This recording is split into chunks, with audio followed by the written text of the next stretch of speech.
done, Novak. Another impressive performance. You're through to your 10th Australian Open semi-final against someone you've never played against, Tommy Paul. Can you say a few words about him?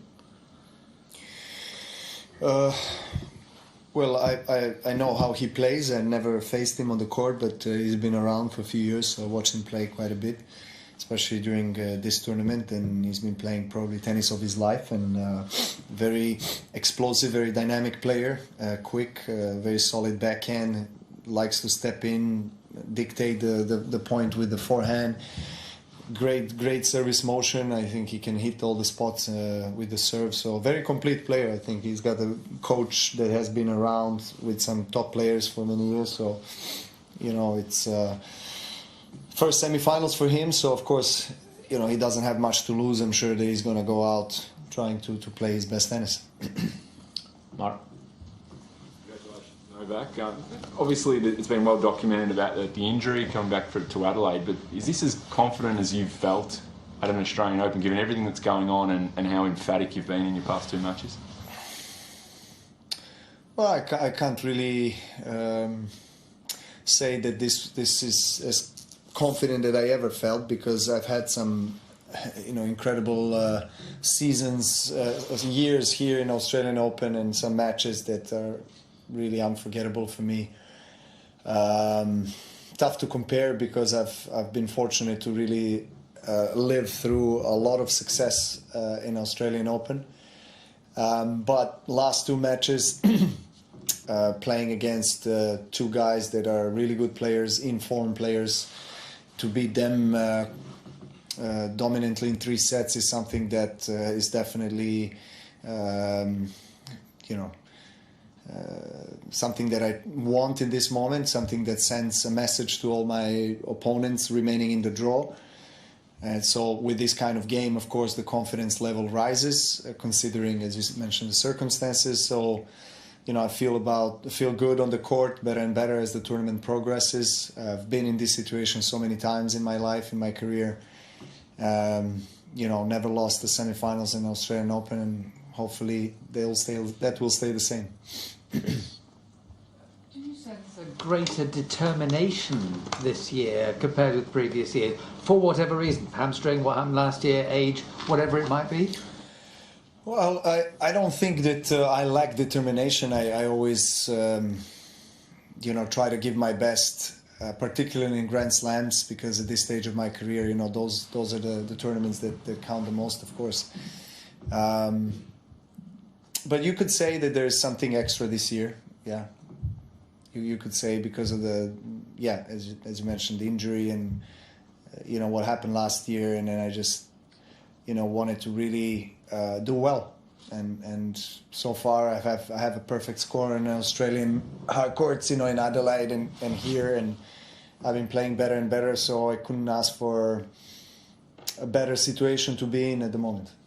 Oh.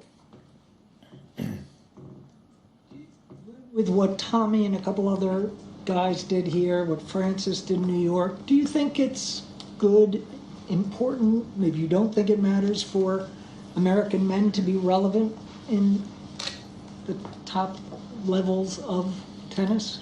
Well, look, America for our sport is an extremely important country.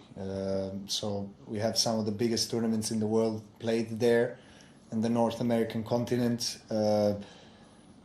I think it is important that we see successful American men and women doing well, and we have, you know, America is producing historically always, you know, top players, and now you have a list of maybe 4 or 5 young players that are, you know, knocking on the door of the top level. So I think that's great for our sport. You know, we want to see, you know, young successful players that are coming from a big country like America, of course.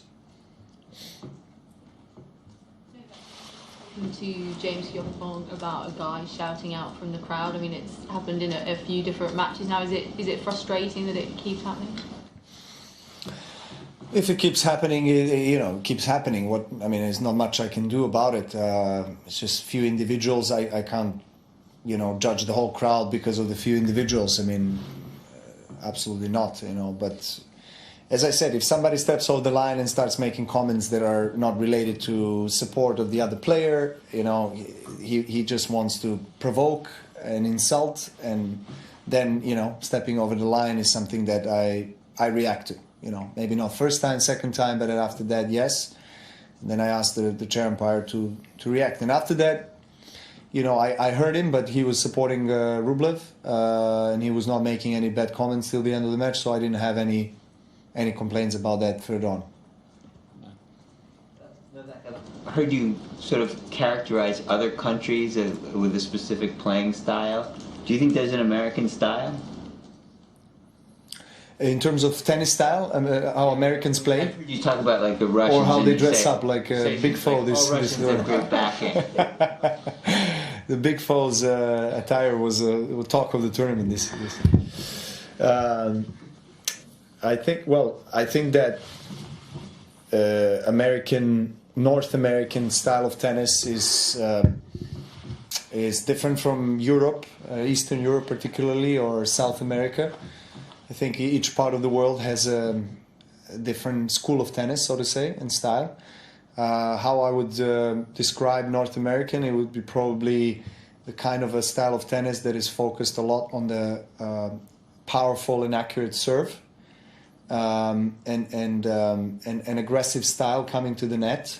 And, you know, of course, some of the biggest champions of our sport that came from United States had different styles, like John McEnroe to Pete Sampras to Andre Agassi, right? Andre was probably the first guy that had returned so well and stayed back and not, you know, after Borg, and not coming into the net as much as, you know, the other guys that were doing, you know, 90% of the players were serving volleying. You know, nowadays you don't get to see that pretty much at all. So the tennis has evolved and has changed, definitely.